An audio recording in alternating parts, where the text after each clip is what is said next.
Welcome to The Explainer. Have you ever thought about how your body cleans its entire blood supply every 40 minutes? It's pretty amazing. Today, we're diving deep into the urinary system, the body's master filtration plant. And hey, if you've got a quiz coming up on this, you're going to want to stick around. We are breaking down everything you need to know to absolutely crush it. Okay, let's start with the big picture.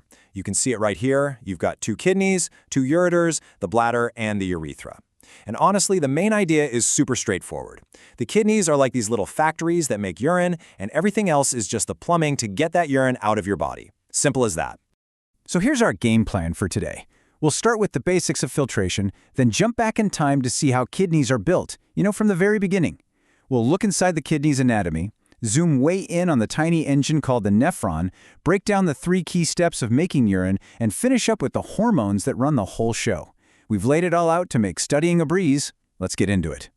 All right, so we're not starting with a fully formed kidney. Nope, we're going way back, all the way to the embryo, to see how this incredibly important organ is actually put together. This is just fascinating. The kidney you have right now is actually the third version your body built. So first up, around week 4, something called the pronephros shows up. But it's not functional and it just goes away. Then comes the mesonephros, which works as a temporary kidney for a bit.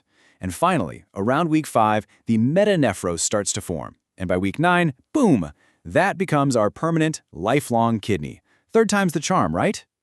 Okay, let's slice open a kidney and see how it's all laid out. We're talking about the big picture stuff you can see without a microscope. It's gross anatomy. So check out this cross-section. You can clearly see the main parts. See that darker outer layer? That's the renal cortex. And then the inner part is made of these cool cone-shaped bits called renal pyramids. And all of those together make up the renal medulla. Let's define those right now. So you've got these 2 main layers. The outer cortex is where the action starts. That's where the initial filtering of your blood happens.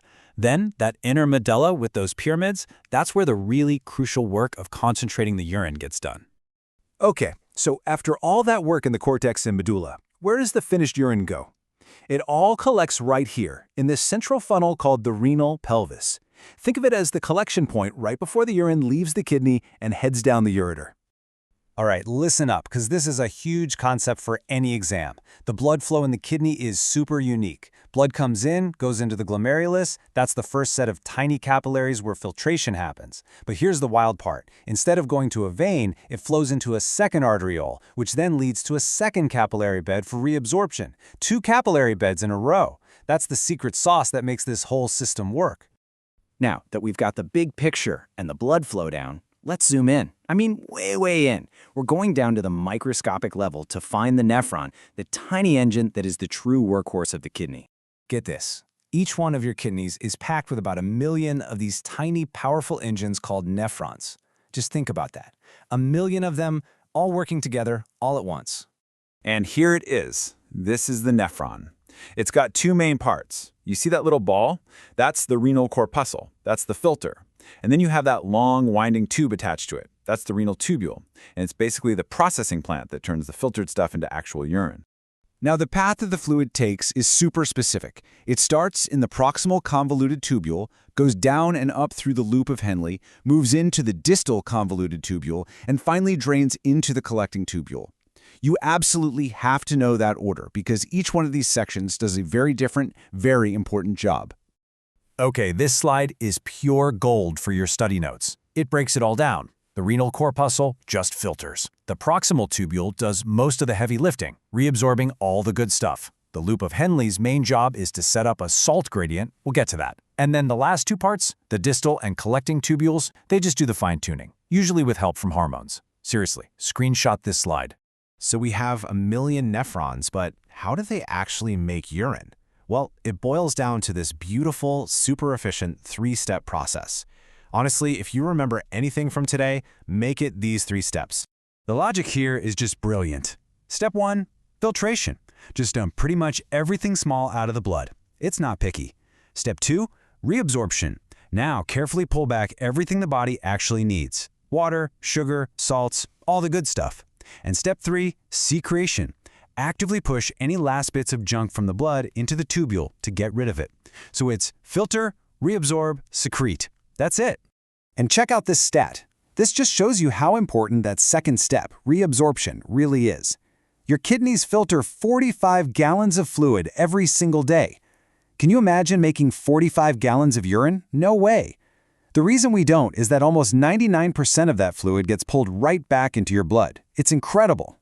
So how does that work? How can we make urine that is way more concentrated than our own blood, especially when we need to save water? Well, the answer is one of the coolest, most elegant systems in all of biology, the countercurrent multiplier. I know this diagram looks a little intense, but let's just break it down. Look at the ascending limb on the right. It's waterproof, but it's actively pumping salt out, making the tissue around it super salty. Now, look at the descending limb on the left. Since it's so salty outside, water just gets pulled out passively. It's a multiplier because the constant flow of fluid just keeps amplifying this effect, creating an intensely salty zone deep in the kidney. And that is the secret to making concentrated urine. All right, last piece of the puzzle. The kidneys don't just work on their own. They're constantly being fine-tuned by hormones to make sure your body has exactly what it needs, whether that's more water or higher blood pressure. Think of these hormones as your body's thermostats for water and salt. So if you're dehydrated, boom, ADH comes out and tells the kidneys to reabsorb more water. If your blood pressure or sodium is low, aldosterone kicks in to save more sodium and water just follows along. And if your blood pressure is too high, AMP does the exact opposite, telling your kidneys to dump more salt and water. And this quote just ties it all together perfectly. What your kidneys do isn't just about getting rid of waste. It is fundamentally connected to your heart and your blood pressure. By controlling your blood volume, your kidneys are absolutely essential for keeping your whole cardiovascular system stable. And that wraps up our deep dive. So we'll just leave you with this final thought. Your kidneys filter all of your blood every 40 minutes. So what does that constant, non-stop, intensive process tell us about how important it is to be mindful of what we put into our bodies? It's something to think about. Thanks for watching.